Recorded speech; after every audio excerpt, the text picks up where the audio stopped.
Hello and welcome to The Open Page. Today we begin a special two-part series on a fascinating topic that brings together nature, wellness and literature: flower therapy. Flowers surround us in gardens, homes, parks and celebrations.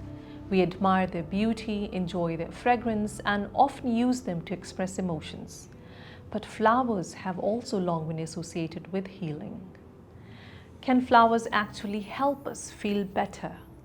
Can they calm the mind, lift the spirit, and even help us recover emotionally? And why do writers across cultures repeatedly turn to flowers when they want to represent hope, healing, and transformation? These are the questions we will explore today. Flower therapy refers to the use of flowers and their presence, fragrance, symbolic meaning, and natural energy for emotional, mental, and spiritual well-being. The idea behind flower therapy is simple but powerful. Flowers possess qualities that positively influence human emotions. Their colors can soothe us. Their fragrance can relax us.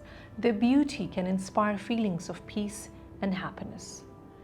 Flower therapy may involve keeping fresh flowers in living spaces, gardening, arranging flowers, using floral scents in aromatherapy, or employing flower-based remedies designed to support emotional balance. Across cultures, flowers have been associated with love, remembrance, comfort, peace, and healing. For centuries, people have believed that flowers have the ability to touch the human heart in ways that words often cannot. Interestingly, modern psychology provides support for some of these ideas. Studies on nature and well-being suggest that exposure to plants, flowers, and natural environments can improve mood, reduce stress, and create a sense of comfort.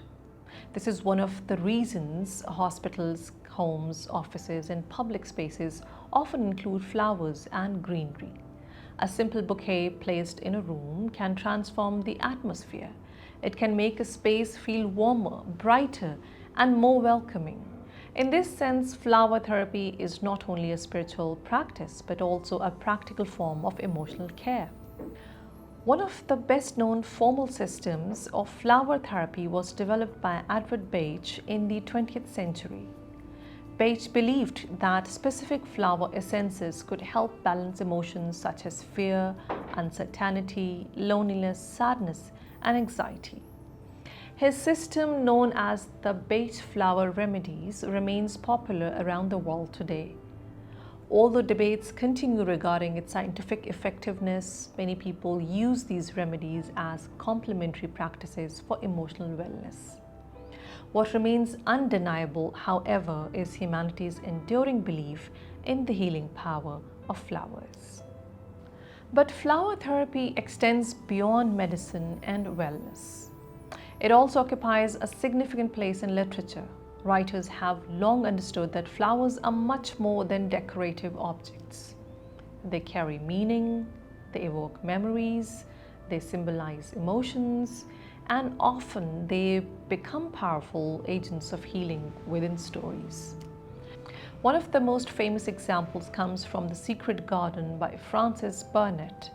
The novel tells the story of Mary Lennox, a lonely and unhappy child who discovers a neglected garden.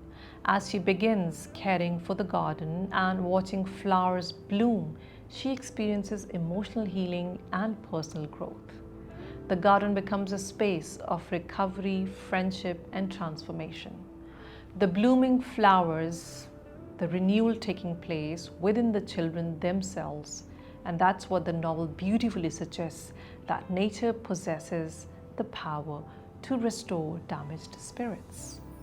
Another important example appears in Mrs. Dalloway by Virginia Woolf. The novel famously begins with Clarissa Dalloway purchasing flowers for a party.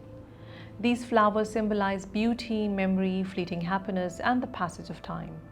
Throughout the novel, flowers offer moments of emotional balance within a world marked by anxiety and post-war trauma.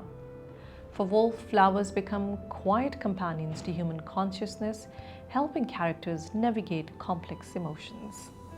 We find a different use of flowers in The Great Gatsby by Fitzgerald, when Daisy visits Gatsby, he fills rooms with flowers in an attempt to create beauty and emotional renewal. The flowers reflect his hopes, dreams, and longing. They become symbols of his desire to recreate the past and heal old wounds. Although his healing ultimately proves temporary and fragile, the flowers nevertheless represent the human longing for renewal and happiness. Flowers also occupy a rich symbolic place in the writings of D.H. Lawrence. In his poems, novels, and short stories, flowers are never merely decorative. They represent vitality, passion, instinct, desire, and the mysterious energy of nature itself. In poems such as Bavarian Gentians, flowers become symbols of death, passion, and journeys into the unknown.